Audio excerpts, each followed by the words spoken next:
Fire है तू।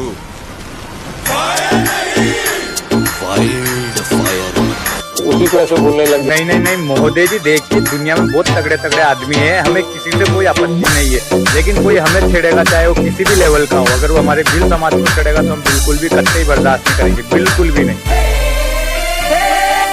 दिल पर